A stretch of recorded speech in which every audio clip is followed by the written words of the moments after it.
Hello and good morning, everyone. Welcome to your early morning roundtable for Friday, the 21st of February, 2025. I'm your host, Mike Shelby. We're joined by the whole team today. As a reminder, we do this every morning, every Friday morning at 10 a.m. We let each of our early morning analysts take a shot to talk about what they think about is most important in their lanes this week. And we open it up to Q&A, so please do put your questions into the chat. If you do, please put a Q before your question so Jared can find it a lot more easily. Speaking of Jared, let's go ahead and bring him on and get into today's top item, which is Chinese actions risk accidental war. Jared, this is something that you've been talking about here for a couple of years. Are we actually inching closer to accidental war with the Chinese? I think so, particularly with what we've seen around their actions with Australia. We covered just this morning the details of the live fire exercise they conducted in a flight path. That was also this morning. But additionally, they fired off flares in front of an Australian P-8 just last week, and they also nearly collided with a Philippine government aircraft. Now, this round of Chinese escalation, began immediately following Trump's inauguration, the tariff announcements, and the French-led blockading exercise, which were all in the same week.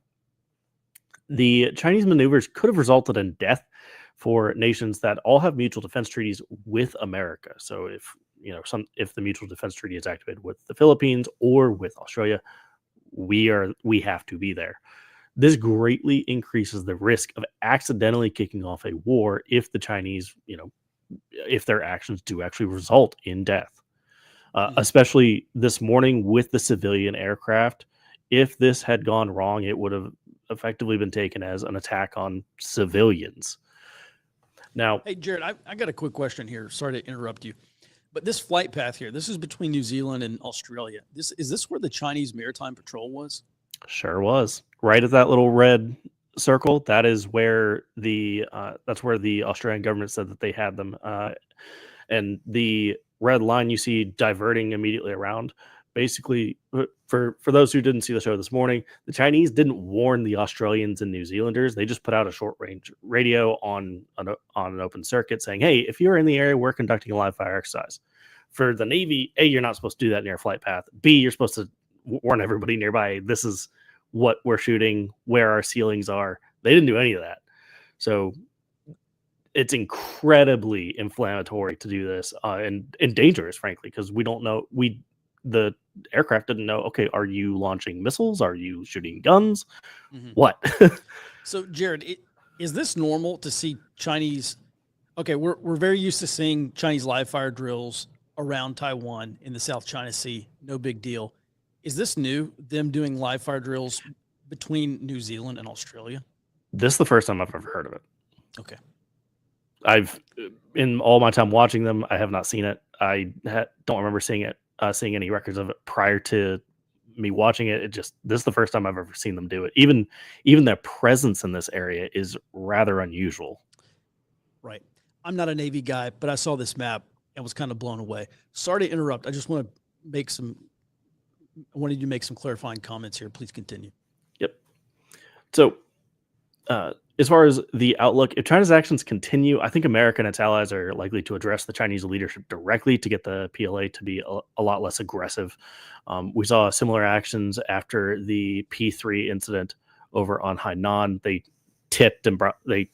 A jet tipped the P3 and brought it down onto Hainan back in 2003, and they immediately backed off after that.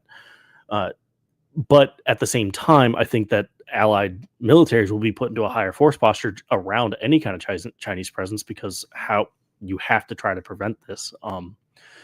Now, as far as implications, by their nature, an accidental engagement is unpredictable. So I think readers should be prepared for sudden and significant changes to Asian product availability and potentially increasing prices if sanctions or tariffs are used to bring the Chinese to heel on this. All right, interesting. So this is something that the Chinese, you mentioned, have done against the Philippines numerous times, now against Australia.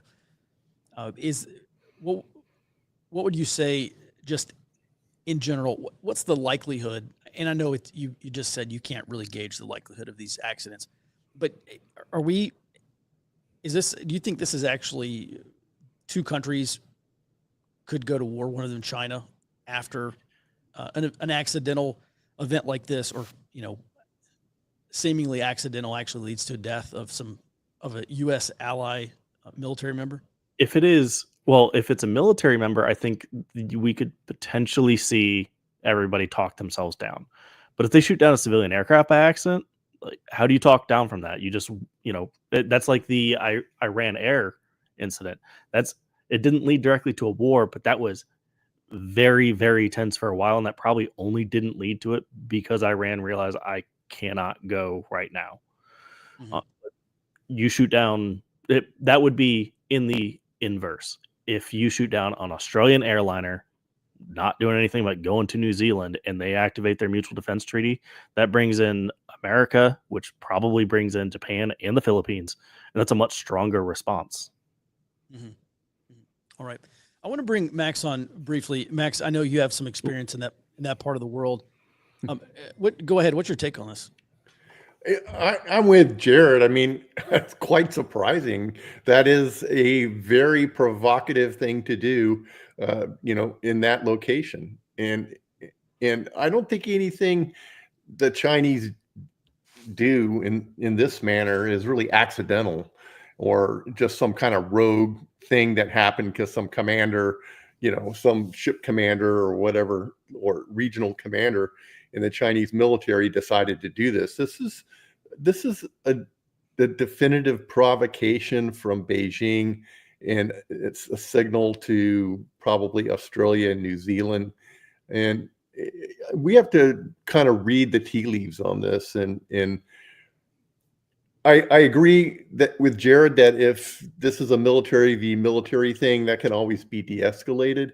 It's when the civilian population is, it gets riled up, and then politically leaders in either China or in Australia feel like they have to do something, and then it's tit for tat, and it just escalates into finally something really big and bad happening. So yeah, I think it's important, and it's good that the U.S. is genuinely pivoting to Asia now, because I think this is going to help.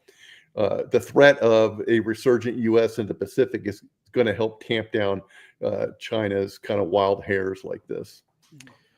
Do you mind if I add in? Go ahead. So I think the most likely course of action is not most likely course of action. Most likely interpretation here is that the Chinese are telling their Navy, go out, do this stuff. Yes, be provocative, but the more dangerous interpretation here is that they told them, yes, go out there, be a presence, but that this commander did just decide to do it, because that's fairly common. You can go into international waters and conduct live fire exercises, but that would mean he's not looking at his air search radar to make sure he's not in the flight lane. So that is way more dangerous, because it means they're not establishing situational awareness, and I think that increases the likelihood of an accidental engagement on civilians. Mm-hmm. Sure. All right. Well, Jared and Max, thanks for that. Max, I think we're going to keep you on, move to the next item here, which is Israel and Gaza. We recently saw some bodies returned from Hamas to Israel. Apparently there's a major problem there. What's going on? Right, Mike. Hamas is really treading on thin ice here. They released those 4 bodies of Israeli citizens on Thursday, and it was a highly propagandized event. It was very unseemly, and the bodies were supposed to be those of the Bibas family, mother Shira and her 2 children, along with an elderly Israeli man. They were all killed in captivity.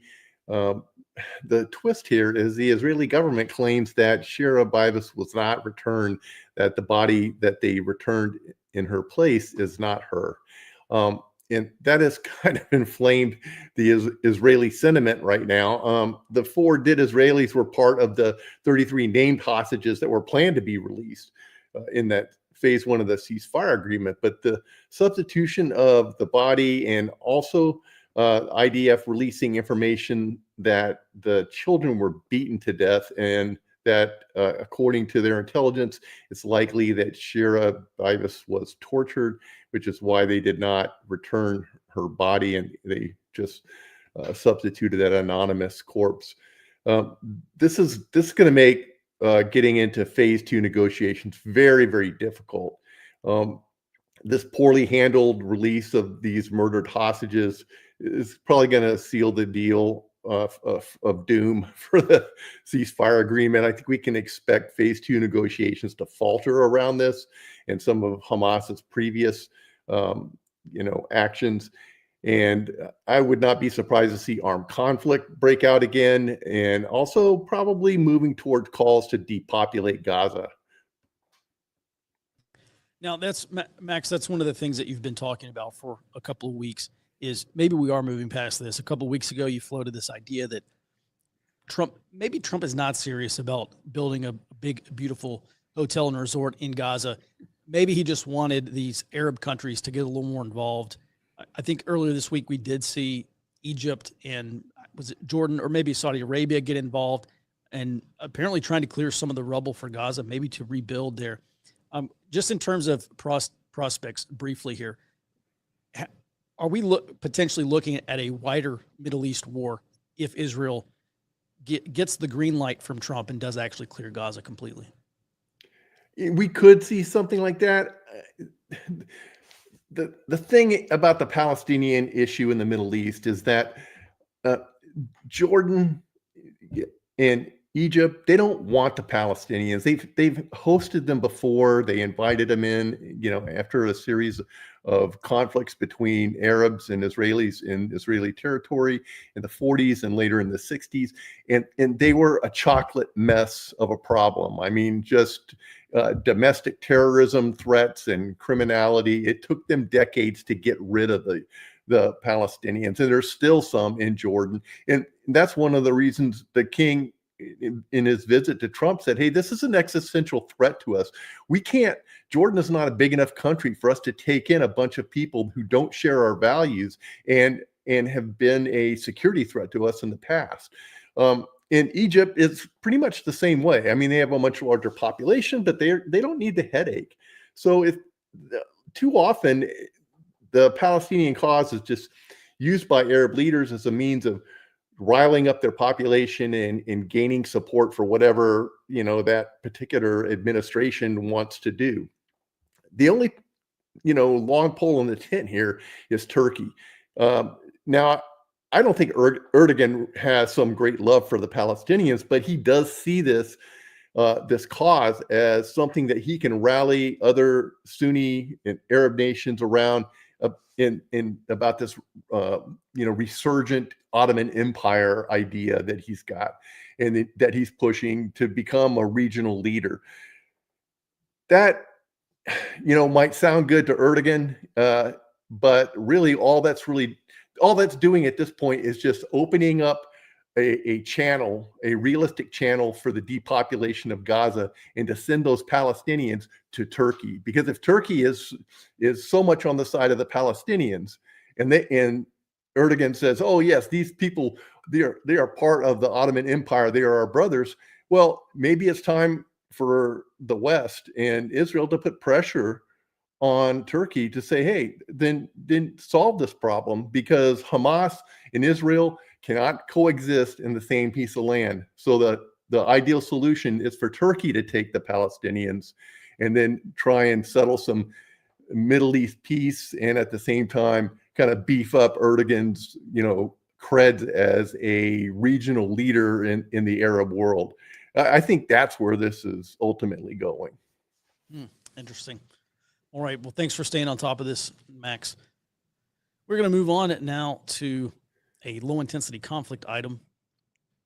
And that is, I just saw this, a New York City based revolutionary anarchist blog posted an explosives manual. And this is something new. I saw a couple of them floating around back in 2020. It's kind of the more traditional, like a Paladin Press, anarchist cookbook type explosives making guides. This is new and pretty unique for a couple of reasons. We'll get into the instructions a little bit. Also, we just want to briefly point out there were some OPSEC guidelines here, the operations security guidelines as well. Some of the advice in this manual is it instructs revolutionary anarchists to go out and make purchases in cash, and that's kind of a no-brainer. It also says make them weeks to months prior to any kind of operation that they would launch, such as a bombing campaign. It also advises readers to take their time and test their devices because it's, quote, better to have a successful attack a year from now than to kill yourself or injure others. This guide also tells anarchists where and how they can obtain these chemical precursors used or needed for these bombs. For example, it advises that a certain chemical compound can be found in instant cold packs that you can go out and buy from sporting goods stores. Now, I sent this to a buddy from Afghanistan. He was EOD, Explosives Ordnance Disposal. He's a bomb tech, essentially. And he just texted me. I'm waiting for him to get back to me with more on whether this is a legitimate manual or not. I can tell you just flipping through it, I think it is. And I'll pitch it over to Max here at the end to get his take also.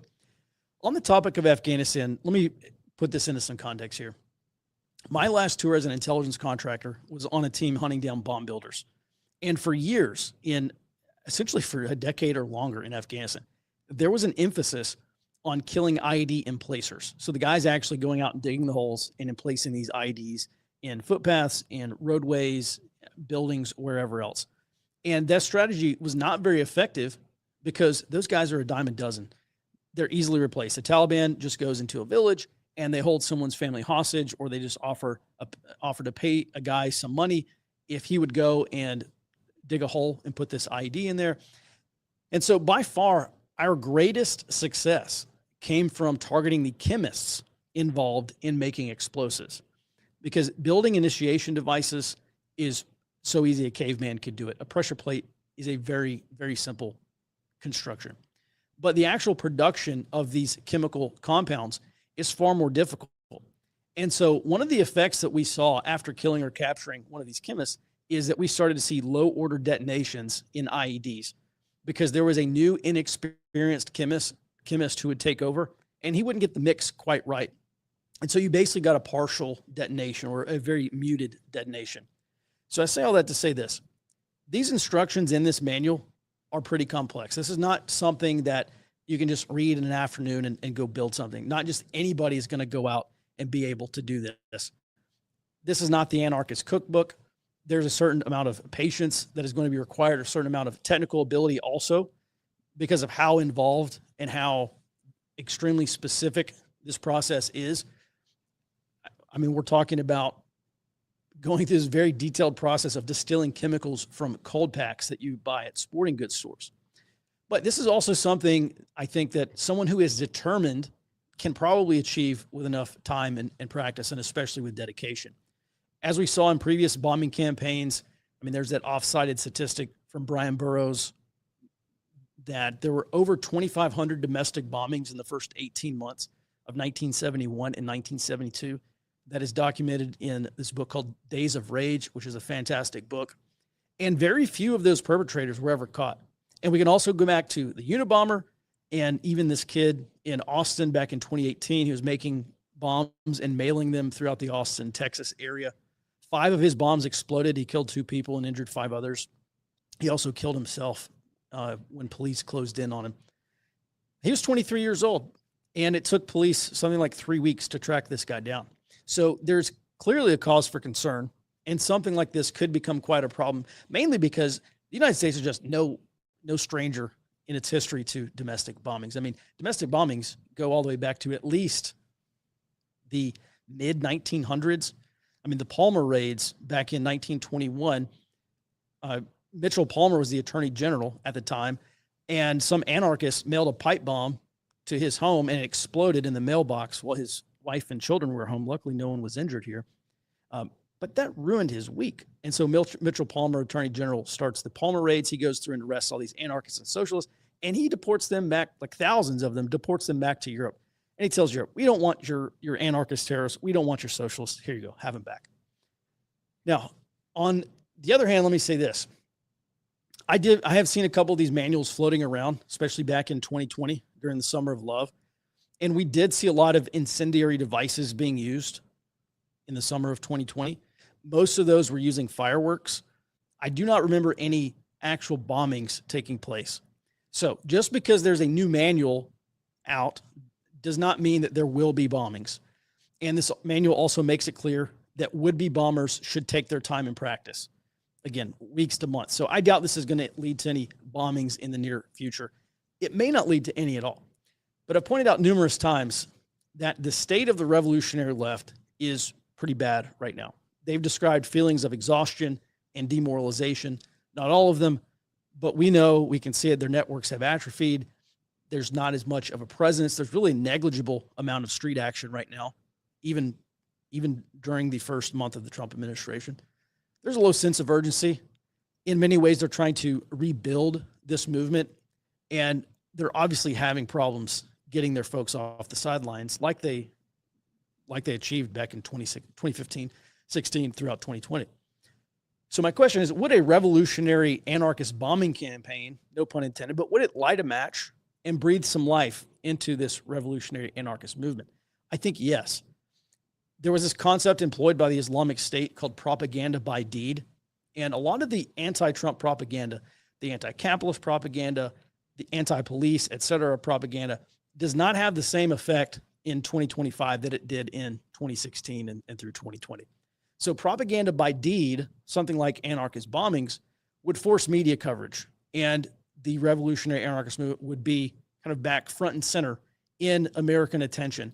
And I think it could cause a lot more people on the left to deal in the reality that protests do not work. These piddly little protests that we've seen have had zero effect on politics. But escalation, and I've seen the revolutionary left say this repeatedly, escalation and political violence is far more likely to have an impact than protests. And that's one reason why they are in favor of direct action rather than just protesting. So this is a course of action I'm paying attention to, the potential for bombings, because I do think it could actually reignite the revolutionary left. It would make them feel like someone somewhere is doing something, and now they have to get involved. And that's my early warning item for this week. As always, if you have questions, please do put them in the chat, and we will move on here to the future of the Trump resistance. Speaking of, good morning, Robert. All right, we've been covering some of this stuff for a while about why the Democrats and why progressive political action committees or political action groups have really struggled in this Trump resistance 2.0. But what do you see? Well, I think there's two reasons, why. One of them is that the Trump administration is engaging in that Steve Bannon flood the zone strategy. So we're now just over 1 month since Trump took office, and they are, the Trump resistance is still looking for a center of gravity to get everyone, unified and against the Trump administration. One of those things they've been doing is effectively a lawfare strategy that we saw in some of these progressive and far left organizing meetings where they talked about how to resist the Trump administration. And I think over the last couple of weeks, there's been some cracks forming in that lawfare strategy. And one of those, as we've covered today, is more of these judges seem to be kind of hedging the moves they're making to block Trump's executive actions. But now I think we're seeing the Trump administration actually go on the offensive when it comes to the courts. One of those moves was, asserting presidential authority over administrative law judges. But I think another very important move is that it seems like the DOJ is actually going on the offensive against, these lawsuits. They're asking judges to basically impose bonds on these nonprofits and Democratic aligned groups that are suing the Trump administration in anticipation that they'll be, these decisions are going to be overturned. So, I think the next step politically for the Democratic Party is going to be the 2026 midterms. And I'm seeing some moves where, they're increasing fundraising and supporting some of these protests in their districts and protesting in DC in front of some of these agencies that the Trump administration is basically dismantling.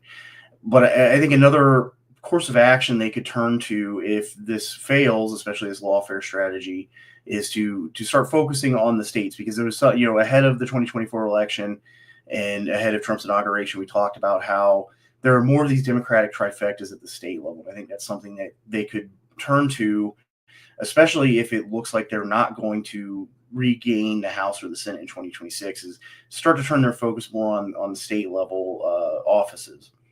Now, I think in the long term, and something that we're planning to circle back to next week is that I think we're also possibly seeing the beginning of a major political realignment, in the Democratic coalition. I have also noticed that you have the Will Miniker, who is the co-host of a Chapo Trap House podcast. They're all Democratic socialists. He recently, last month, he was on an interview, and he basically said the left liberal alliance is dead. The liberal establishment has taken complete control of the Democrat Party. There is no left-wing insurgency. There is no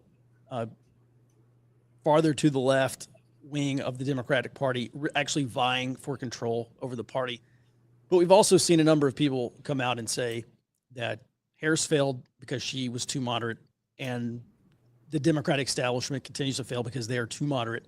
And what people really yearn for, Robert, they say, is socialism. And so they should take the Democrat Party off the cliff, straight into socialist policies. We'll see. Let's circle back and talk about that next week. All right. Hey, I want to bring Max on real quick to talk about, Max, do you have any perspective on this anarchist manual, this explosives manual? I do, Mike. I just kind of breeze through it just quickly, so I'm not going to go in depth on all the details in there. The stuff in this anarchist primary explosives manual, on the face of it, it looks real. Okay. Mm-hmm. All of these compounds appear to be legit. Some of them I haven't heard of before, but looking at the descriptions in the manufacturing process, yeah, it looks like it could be the real deal. There are some components missing in the instructions. And specifically the kind of things, like a heating schedule and kind of left and right limits in the production process. Those things usually result in, people getting their hands and arms blown off and blinded. And just like, during the 70s, 60s and 70s, when, we had the weathermen and the Students for Democratic Society. I mean, they were always blowing themselves up in some kind of Darwinian selection process. I think people that try and follow this anarchist primary explosives manual, stand a good chance of doing the same thing. That's not saying that there aren't folks out there who have some history in chemistry and light production that can't read this manual and say, yeah, I can see what they're saying, and I know, the do's and don'ts on heating this particular, the heating schedule for this particular compound, or mixing of these particular compounds in the order that they should be combined. And that is going to be a problem. I definitely think that's going to be a problem. And to tie in something you said with something Robert has said here, I believe that explosives, the proliferation of HME into the American political environment, into the protest and movement, is going to be toxic to America. It's going to change. If we let that happen, it's going to change the face of politics in America, and how each side interacts with each other. It's going to be catastrophic, and it's something that we all need to work towards to make sure that proliferation does not occur.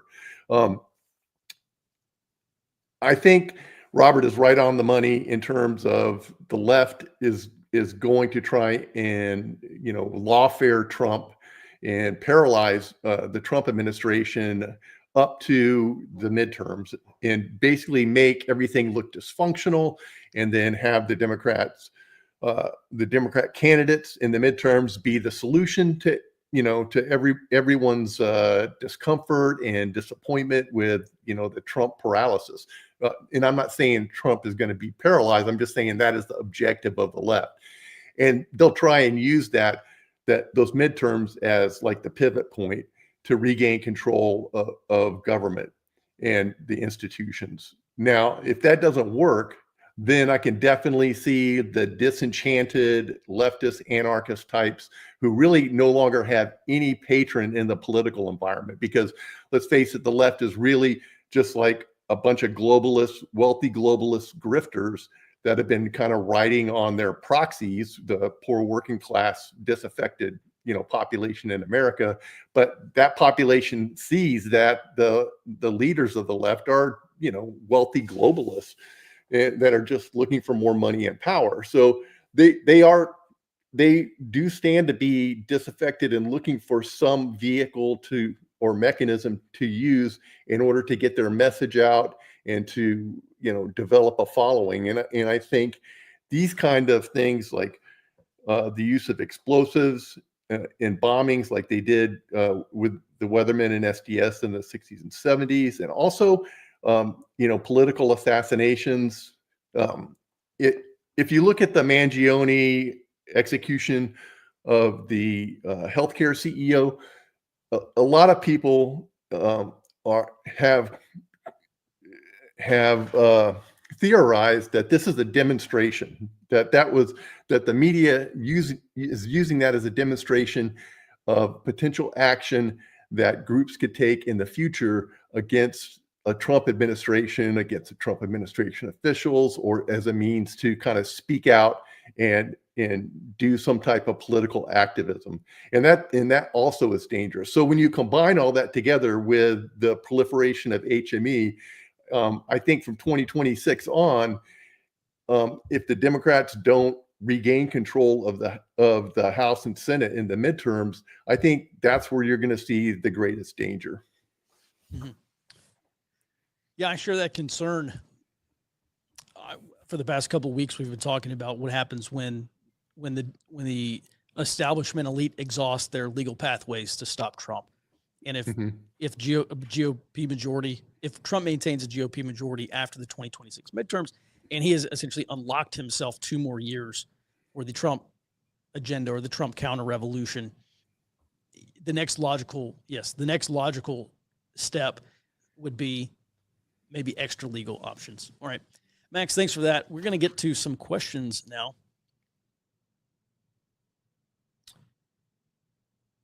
Let's see here. We had a couple questions from earlier in the week about, will these federal layoffs impact the unemployment rate?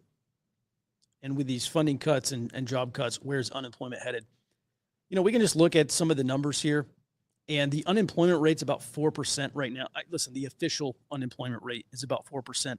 The real unemployment rate, if you include people who've dropped out of unemployment insurance, people who are unemployed because they're no longer looking for work, the unemployment rate is closer probably like to 7%, maybe higher than that. Right now, these DOGE, the deferred resignations, I think it's up to like 75,000 people. There's 2 million people on unemployment insurance. So it's going to have a negligible effect on the actual unemployment rate. That's kind of the bottom line there. Will the proposed DOGE dividend payments be the spark the far left needs to begin the disruptions against the Trump administration like we saw in 2020? Max, we'll bring you on. Maybe Robert, if you have anything to. No, I don't think so.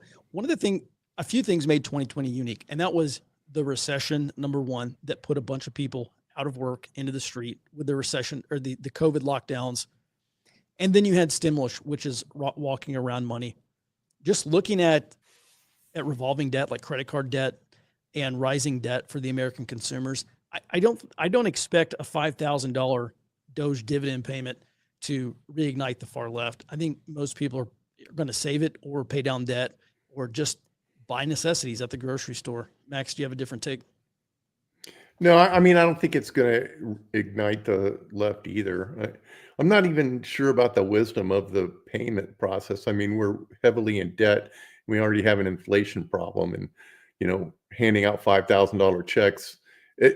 Well-intentioned, because it is American taxpayer dollars that they paid into a criminal grifting scheme that is being like clawed back from USAID, NGOs, and everything. I think it's well-intentioned, but do we really need it right now? I mean, we're trying to beat inflation back down so we can get interest rates down so the average American can afford to buy a house again. I'm not sure what the $5,000 is going to do, other than, yes, for people that are really in the hurt locker, $5,000 could, is good, but in the overall scheme of things in government right now, I mean, it's more symbolic than anything. Robert? Yeah, I right now, I think the likelihood of it actually happening is pretty low. I agree with you, Mike, that this is not the same conditions that we saw in 2020. But I think another angle on this, another important part about this, is that this is really kind of a basic patronage politics fight between Democrats and the Trump MAGA movement that's taking over the Republican Party. And that's part of that, I think, is because I saw Rep. Jasmine Crockett. She's one of those representatives that's become kind of the face of the Trump resistance, pushed back on this idea, saying, we just don't have the money right now. But I think that just is a signal that they think the payments are effective for basic politics and building. This would be like a thing to build public opinion for, the Trump, what is effectively a political revolution going on. Mm-hmm. Yeah, I think that's a good point. We have seen a number of Democrats come out and not only say this shouldn't be done because it's inflationary, but it shouldn't be done because people, Trump's name is going to be on those checks. All right, next question here. Max, we'll start with you. What does your crystal ball reveal around what we'll likely see from Kash Patel as the new FBI director in a 30 to 60, 90-day game plan? Max, this was a really tumultuous confirmation process for Kash Patel. He's essentially towed the line, and he said he's going to restore dignity and trust at FBI with the American people. Do you expect anything significant from him in the first, say, 90 days? I think some things are going to happen in the first 90 days. I mean, it has to happen. And, Kash Patel wants to restore America's faith in the FBI. The first step in doing that is making the FBI accountable for the crimes it's committed against Americans. And trust me, when you get to look underneath the covers, there is a lot of bad stuff that the FBI has done to Americans that just never made the news. And that needs to be made right. So the first step is holding the individuals accountable who came up with these plans and those, all of them, everyone who executed them. And what does that mean? Some people need to be fired, and some elements of the FBI need to be abolished and reorganized. The Bureau needs to be reorganized back into a crime-fighting law enforcement organization and away from being a domestic intelligence agency doing spooky stuff, to Americans. Americans are tired of being the target of a bunch of, people out, playing Call of Duty and getting their e-ticket, thrill rides. Patel can do that, and he's promised to do that. He's promised to fix the FBI. But what path is he going to take? I mean, is he going to fire 6,000 agents, that participated in the J6 persecutions? Who knows? I mean, he's talked a lot about, getting rid of the Washington field office, which I think is a great idea, and turning the Hoover building into a museum. I think they should just bulldoze that thing and make a freedom park out of that land. But will that happen in the first 90 days? I don't know. I mean, the first step has to be some personnel accountability. Mm-hmm. There has been some talk about decentralizing FBI. Is that what you're talking about?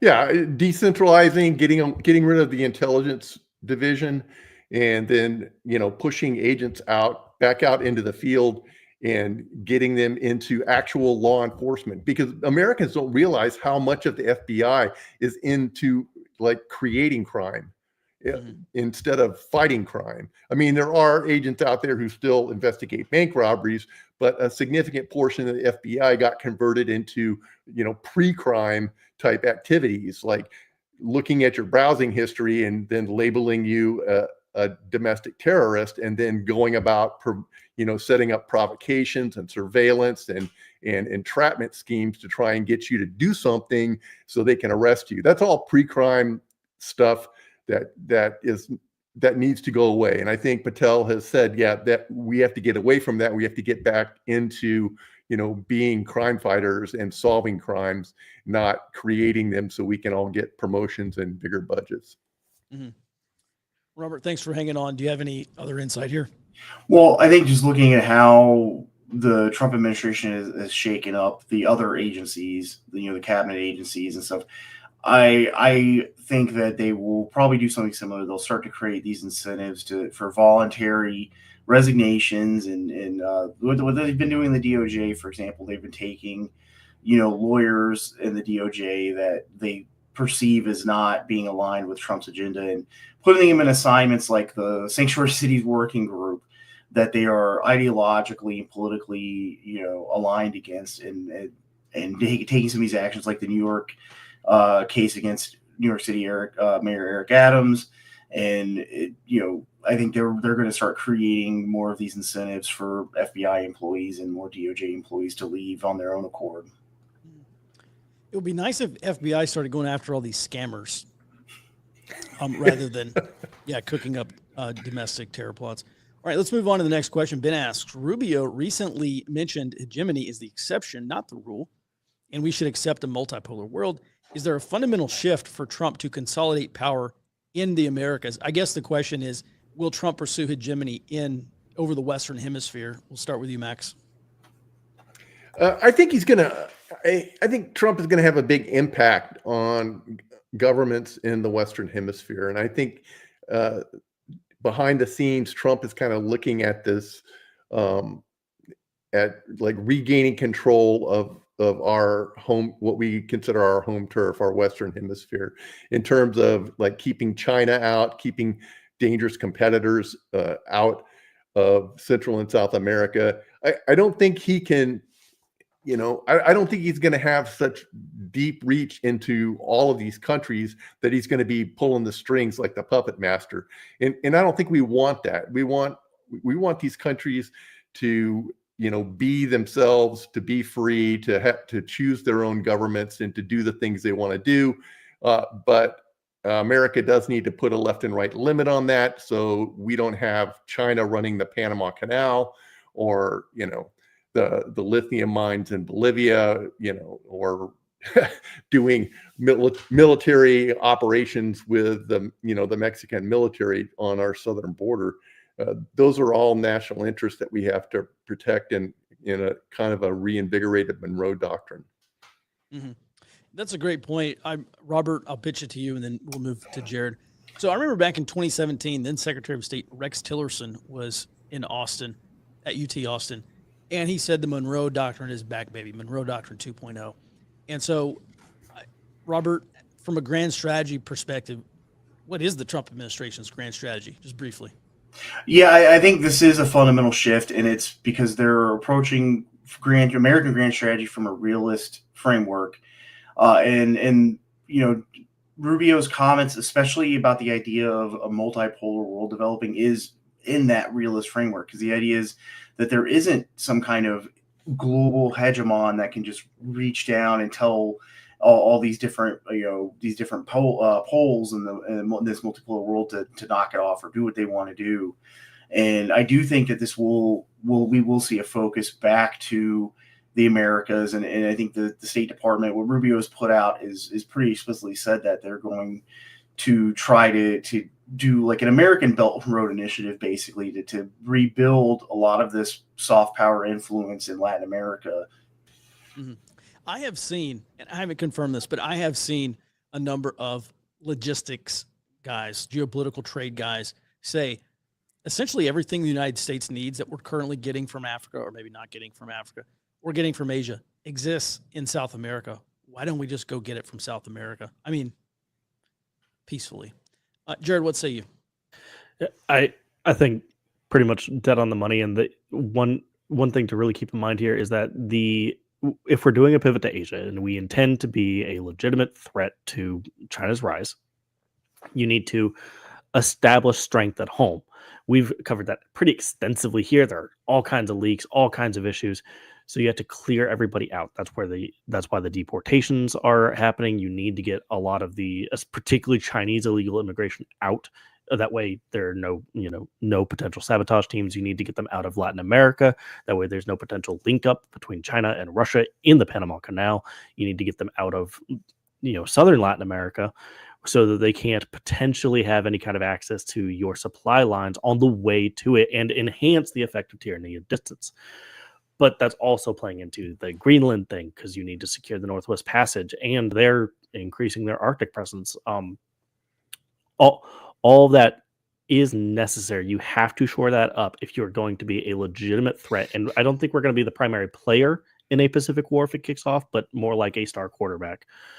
And that's particularly when you look at the anti-hegemonic coalition that's being built, that you need to be able to go, okay, hey, yeah, we can secure all of our supply lines up to the front line, and we will help. We need to get everybody out of this hemisphere.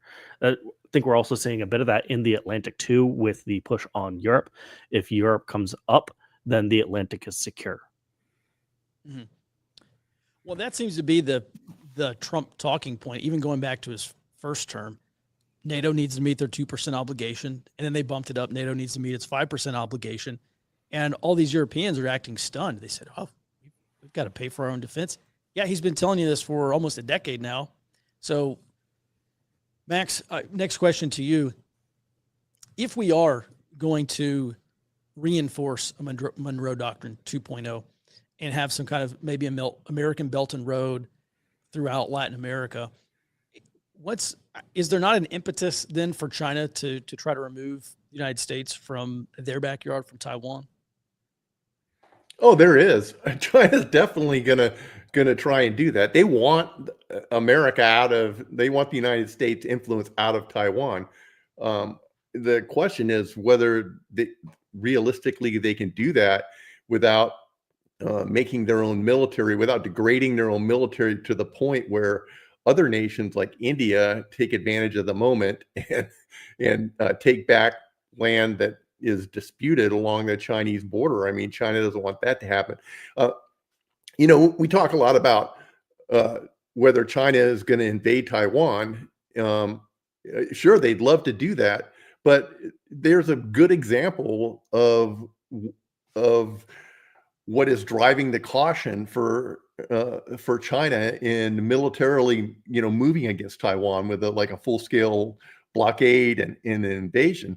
And that's the battle for Okinawa. A lot of people don't realize this, but you can go back to World War II. You look at our battle to take Okinawa from the Japanese. That was a long slog, bloody, ugly battle. We lost a lot of military power, combat power in that battle alone. And that's what China has to look forward to if they try and take Taiwan by force. So yes, I think the greatest threat to U.S. alliances in the Pacific is not necessarily a Chinese military move against Taiwan or a Chinese military, full-scale type warfare against allies like the Philippines and Japan. I think it's the creeping incrementalism of harassment and low-level, unrestricted warfare of just enough to defeat the escalation ladder type stuff to just wear down governments in Taiwan and Japan and the Philippines until eventually, leaders or administrations in those countries pop up who are more China friendly. And then it's like, okay, China, gets their nose under the tent, and then they're in by invitation instead of having to be in by invasion. And so I think China is definitely looking to do that in the Pacific and kind of push the U.S. out with a little bit of that unrestricted warfare / soft power capability that they have, and throwing some money around. And yeah, they're going to try and take care of their hemisphere, just like we will in our Western Hemisphere, Monroe Doctrine 2.0. Mm-hmm. All right. Yes, there seems to be I think Robert said a foundational shift here happening. Let's turn slightly to a question about low intensity conflict.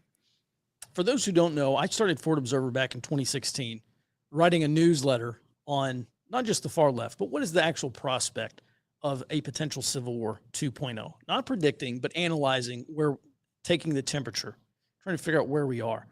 So this question comes from Bad Wabbit. The question is, we have seen increased movement in all aspects in resistance to the Trump administration. In addition to the rhetoric and actions against the MAGA movement, how far up the ladder do we see this civil war issue inching? I think we've previously established, Max, Robert, and I have all said it. Just from my perspective, looking at the far left here, let's take one step back. We're talking about a domestic conflict, predominantly in low-intensity conflict. That's an umbrella term that includes everything from violent social movements like BLM up to terror campaigns, popular revolution, all the way up to insurgency. And this is not something that so this is primarily the realm of the far, like the revolutionary left, okay, the far left. We're not getting into the realm of civil war with establishment progressives. At least not yet, and maybe not ever. But I still do think that 2026, I will tell you, just in terms of a color revolution, this is going to sound so bad. In terms of a civil war, first of all, I hate the term civil war because it means a lot of different things to a lot of people. I much prefer the term domestic conflict because that can take a variety of forms. And so I think 2020 was an attempted popular revolution. I think if Democrats do not win the House and the Senate in the midterms, I think there's a potential for another attempted popular revolution sometime between 2026 and 28. Because just the 2020 attempted popular revolution took 4 years to build. It actually took longer than 4 years to build because that really started building in 2015. And so that thing launched in 2020. This is not something you can cold start. There's when we look at conflict, we're looking at kind of three phases, more or less. You have three pillars, I guess. You have fault lines. So these are the tectonic plates that shift against each other. That's what actually causes the earthquakes. And then you have accelerators of conflict. So like in 2020, the tectonic plate, the fault line was race along the lines of BLM and also anti-Trump, anti-fascism, quote unquote. Accelerators of conflict were media coverage, sustained low-level political violence, et cetera, et cetera. That's what turned the temperature up. And we have this pot that's full of water and it's on the stove, and accelerators turn the temperature up to a low boil. And then you have a trigger, which was the George Floyd incident, where you have this revolutionary rupture in the social fabric. We're not there yet. We're not ready for that. There's not enough pressure built up into the system. So in terms of when this could happen, it's probably not this year. Maybe at the earliest, maybe it's next year. I don't see it happening. And going back to the 2020 thing, there was a recession. People were out of work. We had COVID lockdowns. We had stimulus. People had walking around money. There was no school on Wednesday morning. There was no work on Wednesday morning. So young people could stay out and riot all night Tuesday night. And my question is, when are we going to have those conditions again? It won't be this year. So in terms of, are we inching closer to civil war? I think we've pretty much stopped. But I do want to let's bring Max and Robert back on to see if you have any additional perspective there. I'd say we're kind of at a red light right now. I think underlying conditions have to change immensely before we see any movement. Max, what say you? Well, I agree with you. I don't like the term Civil War either. Civil War II. It's kind of some weird fantasy for some people. I just don't see that happening. And I don't think we're at the point where either side has nothing to lose anymore to commit to significant political violence. Because when people talk about Civil War II, I think they're talking about significant social unrest and organized political violence. We're not there. We're not even close. Can you imagine people on either side just saying, screw it, giving up their 401k, quitting their job, gunning up, kidding up, and then going out and doing organized political violence? There's no going back from that. It's not like you're a farmer in Afghanistan who picks up an AK and shoots at the Americans and at night, and then goes back to farming in his field. In the U.S., you start doing organized political violence. Well, that's your job for the rest of your life, and it's going to be pretty short. So, for people to do that kind of stuff, they have to be in such bad economic straits or cultural or oppressed in such a manner that they just don't have any other option, and we're not close to that. Robert, I think there's still a lot of political pressure valves that exist that will prevent that from happening. One of those is that, even if Democrats lose in the midterms in 2026 and they're not able to flip the House or the Senate, there's still a lot of political pressure valves at the local level. And I agree with Max. I think there's a lot of kind of friction against that. And part of that is you see a lot of talk. I've seen a lot of talk from like far left people, violent rhetoric, etc. But a lot of that has been, very small scale, and also a lot of the protections they had during 2020, legal protections, have kind of reversed. Like, we've seen these states, like in Stop Cop City example, Georgia going after these far left organizers, where in 2020 there seemed to be a lot of hesitation in some of these pockets of power where they're at. And so I don't see it happening, especially in any kind of near term. Mm-hmm. I don't know if this makes the United States anti-fragile, but our electoral system means that we can have a political revolution every 2 years. Now, if for some reason that were not to happen, like maybe if we had one party rule, which was where we were headed under the Harris administration, because there would have been a pathway to citizenship, or there would have been amnesty at some point, the creation of millions or tens of millions of new voters. Trump won Texas by about 1 million votes. Prior to Trump, there's probably like 2 to 4 million illegals in Texas. You flip Texas from red to blue, that's it. Republican has zero shot at the White House. So under that scenario, I think civil war conditions or domestic conflict conditions would have been much more likely. But here we are, Democrats they're scheming to take power back in the midterms. Robert, I think you have a great point. That is a pressure valve. That's something that they can aspire to stop their political enemies through legal political pathways rather than extra legal pathways. So the other thing too is when there are no legal pathways left, that's when you get a real alternative. Let me also just say this briefly. Going back, and I was doing some research earlier this week in intra-elite conflict, which is a topic we've been talking about here for a while, which is basically we've had a fracturing of elites at the highest levels. We have the establishment elite. Now we have this counter elite led by President Trump and guys like Elon Musk and the tech bros that have kind of done a 180 into the right. One of the things that is almost a required precursor throughout history for there to actually be organized political violence between elites and counter elites is popular immiseration. This is something that Peter Turchin talks about. Right now, I think there is some immiseration just due to inflation. So if we have a recession, inflation pipes up. I know Ray Dalio has talked about the potential for an inflationary depression, where basically we have an economic contraction, we have an actual economic depression, but inflation rises and people kind of get hammered both ways. That's a condition where there could be enough popular immiseration to cause a massive fracture in American society and potential conventional war. Until we get there, I'm not so sure. Max, Robert, I'll give you closing thoughts on this if you have any. I'm the same way, Mike.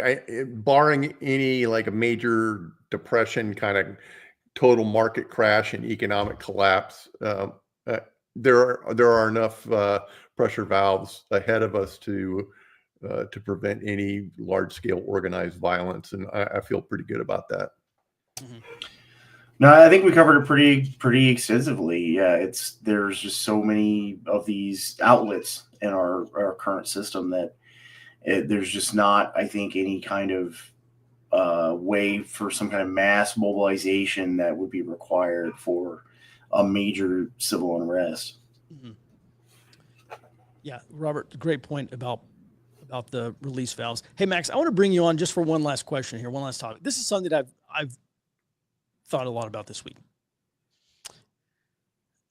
the Trump administration has said, I believe they have said, and Robert, feel free to fact check me on this, that they're going to defy these lower court orders because you have some unelected federal judge somewhere that puts a stop to everything the executive branch is doing on a piece of paper, a signature and a gavel. So maybe Max, do you potentially see a scenario here where the Trump administration says, well, we're going to defy these judges? Could that spur some on the left to say, he's here, Hitler gone and did it, and now we have to wage armed warfare? In so many words, I mean, Max, do you think that's realistic? Yeah, I got a couple thoughts on this in that vein. One is it's very dangerous to just go out and defy the judicial branch. I mean, yes, these lower court federal judges that are clearly activists are making rulings way outside of their lane, way outside of their jurisdiction, with no real, backing behind them, and that has to stop. But I think that has to come from the Supreme Court, or it has to come from Congress, which just abolishes some of these lower level, judicial positions. That's the way we have to do it. Right now, I think Trump should take the path of just going to the Supreme Court and having them rule on Article 2 and the ability of the lower courts, which are not equal branches of the government. The lower courts are not. So have the Supreme Court make this ruling so that Trump is not defying the court system in the eyes of a lot of Americans. I think that's the best path to take on this. But yes, I mean, you cannot govern as the executive if some judge in Ohio in some small district is telling you what you can and can't do with your foreign policy, or what you can and can't do in terms of oversight of the executive branch. That's just a no-go. That's not the way the government, our system of government, was designed. That needs to be cleaned up, but it gets cleaned up within the system. The best way to clean it up is within the system, not just putting out a stiff arm and saying, yeah, we're not going to listen to you, because all that does is set the precedent for when Trump is not in office any longer, or when whoever his successor is, JD Vance, is not in office anymore, and that has become a precedent. Then the left just is like, hey, we just don't have to listen to anything coming from the Supreme Court. When Biden did that, there was a lot of uproar, righteous uproar, over his decisions to ignore the Supreme Court. That was wrong. So I think hopefully the Trump administration will take this in the right direction and have the Constitution behind them in setting aside these lower court rulings. Mm-hmm.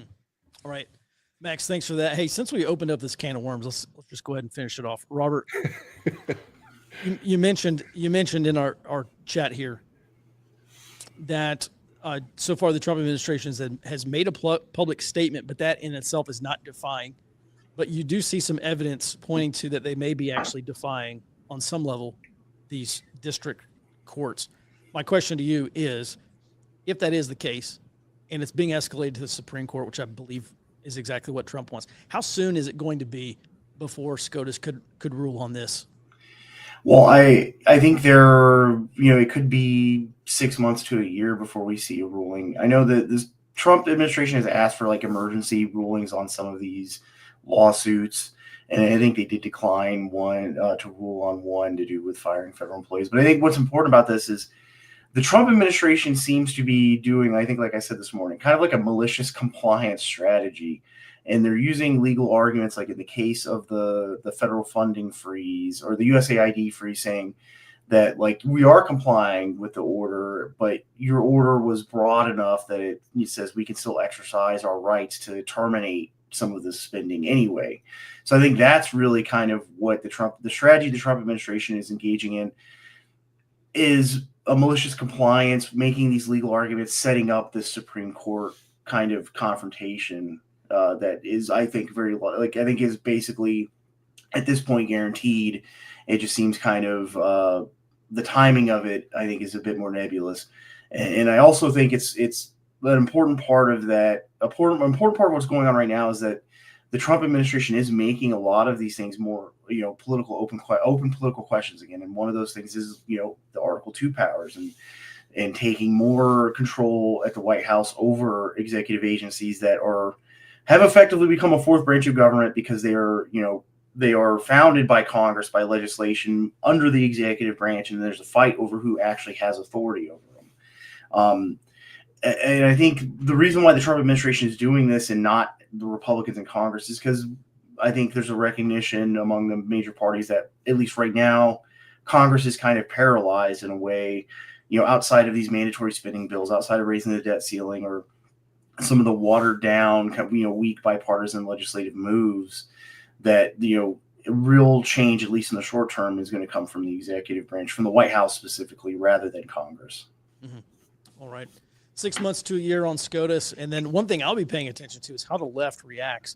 We've already heard all these leftists say, not leftists, we've already heard the establishment elite cast some doubt on the legitimacy of the Supreme Court because it was stacked by Trump illegally or illegitimately or okay, whatever. All right.